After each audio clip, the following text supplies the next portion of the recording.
So thank you all for being here. It's always awesome to be out in the field and to get a chance to meet so many of the people that have helped us build what was once just a little idea into a true movement for better beauty, to really help us do the three things that I set out to do early on, which is really to get out there and educate consumers on the need for safer ingredients in the products that they put on their bodies every day, right? And I bet so many of you have done that. And I always say that you can't unlearn the facts, and once you know better, you can do more with that. And so our primary goal has been and always will be to educate so that people can make better and more informed choices on behalf of themselves and their families.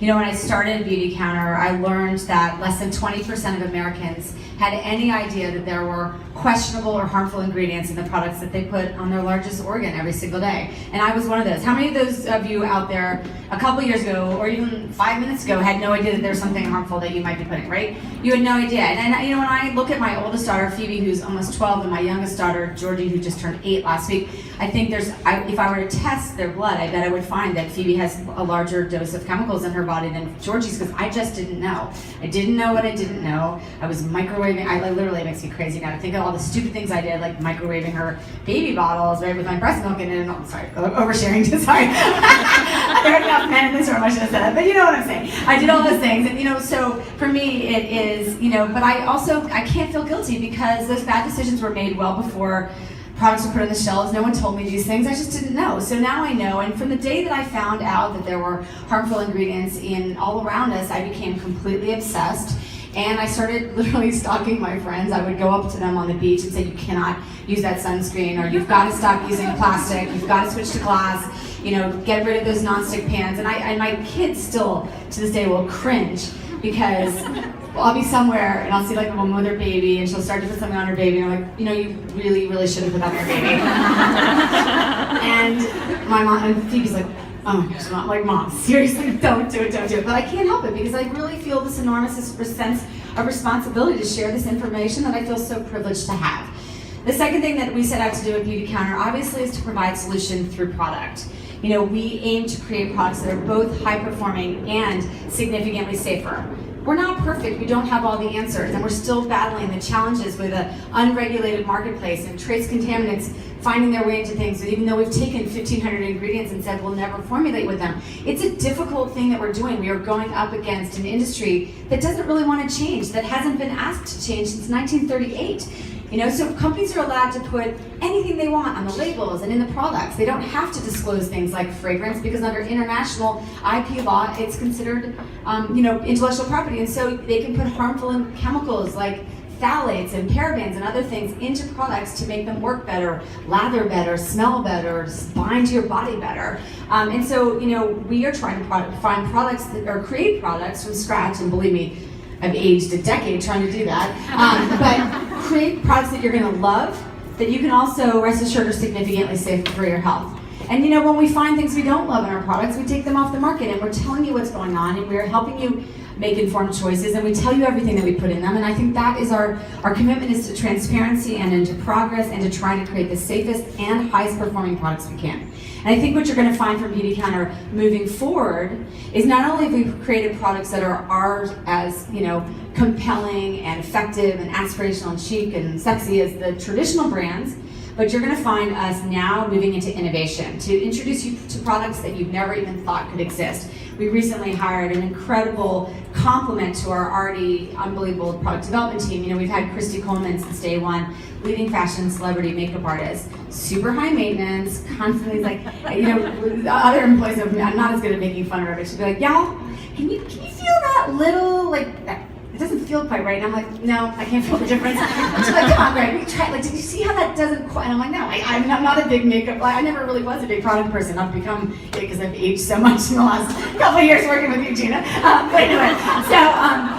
So we recently hired Xavier Ormancé from Paris. He was 20 years at Chanel, 10 years at L'Oreal. He literally knows the little red aloe found in the Dead Sea, or he's in Madagascar pulling this, or into the Amazon. He's looking for natural ingredients and innovative ingredients to try to transform an industry. And so I'm really excited about what the future will hold in terms of products. I know we haven't put a whole lot out in the marketplace in the last year. It's really, really hard. You know, we've been trying to figure out deodorant for 3 years now. Like, we were like launching it. We're 2 weeks out and everyone's all teed up, and then it just fell out of stability. And I feel like our commitment to you is to get great products into the market.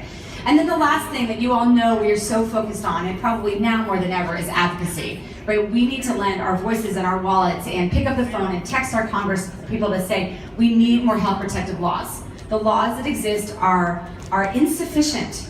A $62 billion industry is managed or overseen by 1.5 pages of legislation that still allow companies to formulate with whatever ingredients they want to. They allow them to put products in the market that say safe, natural, pure, organic, or preservative-free, when they may be none of the above because they don't have to because they don't regulate them. And so we've spent an incredible amount of our time on advocacy because we know that the regulation not only will not squash innovation and it will not stop jobs from being created, but it will also create a safer country. And we all, as citizens of this country, deserve safe products, period. Full stop. So that's a big part of who we are and what we're doing. And right now with the new administration, it may be a little bit more difficult because they're just sort of trying to unbundle regulation, and we're trying to ask for more. But we're going to keep at it, guys. And so we're going to keep fighting. And so for those of you who are just guests and are here for the first time, I'm asking you to join our movement. Pick up the phone. You can participate in your democracy just by picking up the phone or texting and say, we want more health protective laws over cosmetics, right? The second way that you can get involved is obviously to purchase a product if you want to. We think we have great products. Ours aren't the only solution, but support your friends who are here who are consultants. Buy products and tell the world by shopping the market that you believe in safer and more innovative brands. And then the last way to get involved, and I think the most compelling way, is to join us as a consultant. And when I started Beauty Counter, I came from the fashion and retail and consumer industry. I knew nothing about direct sales, and quite frankly, had a negative bias towards it. But I knew that we had a story to tell. And when I had realized, having watched Inconvenient Truth and had watched my friends, just like Gina, watched my 31-year-old nanny die of non-HPV virus-related cervical cancer, having lost my dad at 29 to cancer, watching my best friend incapable of carrying a baby, watching children all around me, and now even my own being born with like ADD and severe allergies and asthma, I knew something had gone awry, and I felt like the only way to spread this information was through the power of people, telling each other information, sharing information that we all believe is really important. I think this information is important, and I bet most of you do too. And we all know, and especially as women and men, but I would say especially as women, when you're getting married, when you're having a baby, when your boyfriend dumps you, what do? You call your best friend, right? You don't go to a store to find out how to deal with this, right? Because I'm not gonna tell you. You're gonna tell people that you care about and you love. And so I think that the power of storytelling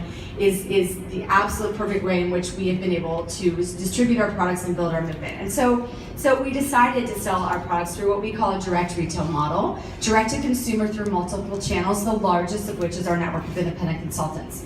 I also believe that consumers today need to shop single brands through multiple channels. You guys are all consumers, right? You want to, we all know, those of you know me know I like J. Crew, right? I want to shop in the store, I want to go online, I want to go to their catalog, I want to do all these things, and I have a personal stylist who's not really a stylist because she's sitting in San Antonio, but she can make recommendations for me, and that's how we all like to shop, right? And so when I think about our consultants, right, they are that personal connection to touch and feel product, to share the story, but afterwards they may just want to go online. That's okay, they're still tethered to our consultants. So I feel like that's really a compelling way to sell our products. I feel like having done our exclusive, first time targets ever done a capsule collection in beauty, who'd they call? They called us. What an honor. And how that lifted our brand and got safer products into so many hands that might not otherwise have known about us, might not have otherwise have been able to afford our product. So we believe in this, this direct retail model. But at the end of the day, this whole business, this whole movement is powered by people, and that's all of you. And so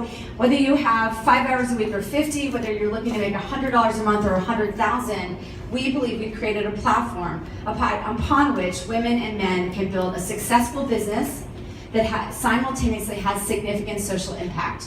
And many of you have heard recently, because it started in our incentive trip in Bukhara, and a few consultants heard me talk about this, and it sort of took off organically.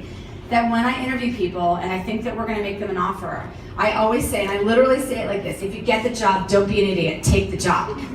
And I'm like, here's the reason why. Because we are building a business that is going to disrupt, innovate, and change the beauty industry forever.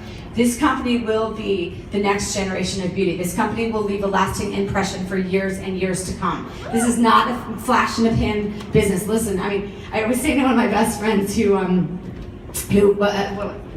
built a similar business, and I was like, overnight success is like at least a decade of 24/7 working, and I've been doing that now. I'm in year seven, and I feel like we've only begun to scratch the surface. It took us years just to get products ready to bring them to the market. So, I would say to all of you, I'm not going to tell you don't be an idiot, but it is a job. But I'd encourage you to take the job. Take the job. Someone the other night said it so brilliantly. I don't care how busy you are. You're not too busy to make a difference. You're not too busy to activate, something that can have significant social impact. Mothers Against Drunk Driving, people who fought for seatbelts, people who fought for no smoking on airplanes, people who fought for taking lead out of our paint. Those people moved industries, moved markets, and made things better for all citizens, and we are doing that right now. So I encourage you to find myself, to find Gina. Madame Athena Chang is in the back somewhere, Caroline Jones, and I don't know who else from our team is here, but find us, talk to us if you're interested in the business opportunity. You probably have a friend that might be too. And if nothing else tonight, I would encourage those of you who were not aware of the information I shared to go home, to print out the list that we call our never list, which is the ingredients that we choose never to formulate with. Look at that, shop the market with that. Go under your kitchen counter and your bathroom sink and look at what products you're putting on your body. There are so many things in today's world that we can't control. I could go on for hours, but I won't. We certainly can't control the air we breathe. You can't control what's in the ocean you're swimming in, but you can absolutely take control over the things that you put in and on your body every single day. And even if beauty counter is a stretch for you, go buy a jar of organic coconut oil and call it a day. Don't put harmful ingredients on your body. And I mean that, really. So, I say this all the time. I said it last night, but I would just ask for a show of hands. How many of you guys exercise today? You're gonna lie even if you didn't. you might have been like my kids always talk about that athletic wear, walking around in my athletic wear, they're not right? And how many of you guys aim to eat healthy foods and to take care of your body through eating organic when you can afford to, half a plus drink green syrup, right? And then you are unknowingly putting toxic chemicals from head to toe in your largest organ. So don't do it. Stop doing it. It's not good for you. And we hope to provide a solution. We know others can as well. But thank you so much for taking a moment to think about that, to take care of yourself. Your health is your greatest asset. It's your greatest asset. So protect your health. There's nothing more important. So thanks for being here tonight. I really appreciate it. Cheers.